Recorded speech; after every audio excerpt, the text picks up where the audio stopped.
So before I went to go see this movie, I actually did download the app, and turns out I only have 168 days to live. If I could, I would be able to trade my life with one of the peoples in this movie.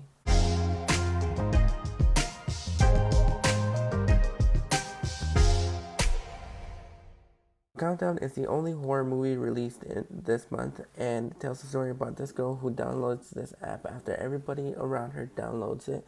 And it's basically an app that tells you how much time you have left to live. And after she finds out that she only has 2 days left to live, she starts getting paranoid and starts getting worried about this app, wants to delete it but can't because there's something attached to it that won't let it delete it, because every time that she gets a new phone, the app comes back haunting her. And going into this movie, I was really surprised by a lot of aspects in this film. Is this a perfect horror film? No, but it is a really fun horror film that you can watch in October right before Halloween, because this movie, it not only delivers on the scares, but it also has a tense factor to it towards the beginning of the film. When the film first started, I was kind of worried for this film because when the film starts, everybody downloads the app. They find out how long they have left to live. One girl finds out that she has about 2 hours left to live, and starts getting paranoid.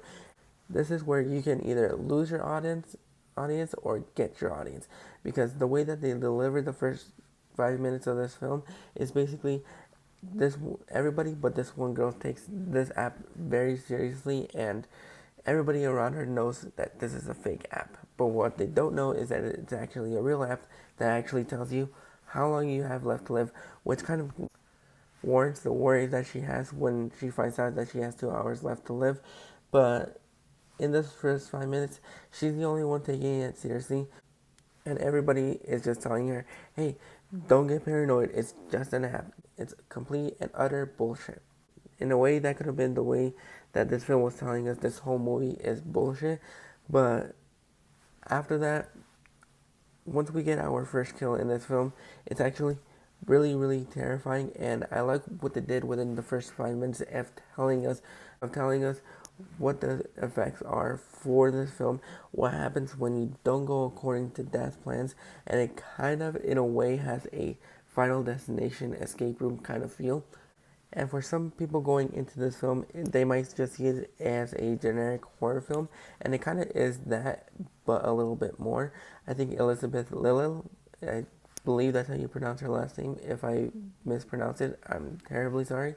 But I think she did a really good job in this film. I think some of the scares in this film were really warranted. And coming off from his very first directorial debut, Justin Deck does a really good job of not only giving us a really fun horror film, but also telling a really good story with these characters that have a lot of backstories. There is a love story that they try to force feed on you towards the end of the film that I could have really done without. But I really did enjoy this film a lot. I think everybody in this film did a wonderful job, and everybody in this film knew what to do with the material they were given. And if I do have to say that the scares are great in this film, they really are. I think they're really effective for some people if you get scared really easily. I think there are some creepy moments in this film. There's a scene in the trailer that I wish that they didn't show, because I think the way that they execute it in the film is really great, and it kind of gives you that really shock value. But if you've seen the trailer, you know what I mean. But I wish they had cut that scene out in the trailer, because I think the way that they really do execute it in the film really is that shock value that you really want. It makes the movie a little bit more tense in a way. But I really did come out of this film really enjoying myself. I think everybody in this film did a really good job. There's a really nice little backstory to the character that really gets emotional towards the end. I do feel like the ending of this film is a little bit rushed, and they could have done a little bit more. But this is a fun horror film that gives you creeps, the scares, and a little bit of comedy in there.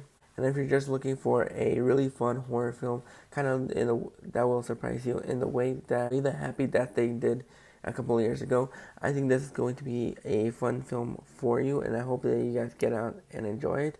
But overall, I had a great time. I'm probably going to go out and see it again. This isn't a movie that you want to rush out and see, but if you're in the mood to find a creepy horror film in the month of October towards Halloween, I think this is going to be the movie for you. I'm going to go ahead and give Countdown a 7 out of 10. Like I said, it's not a perfect horror film. There are some cliched moments in here. There are some effective scares and effective kills in this film. But overall, if you just want a horror film in the month of October that you can go in, shut your brain off for 90 minutes and enjoy, this is the perfect horror film for you. And I can't wait to see what Justin Deck does next. A couple more reviews coming out before I leave for my trip to Washington in the next week. I got my Black and Blue, The Lighthouse, and Terminator Dark Fate coming really soon.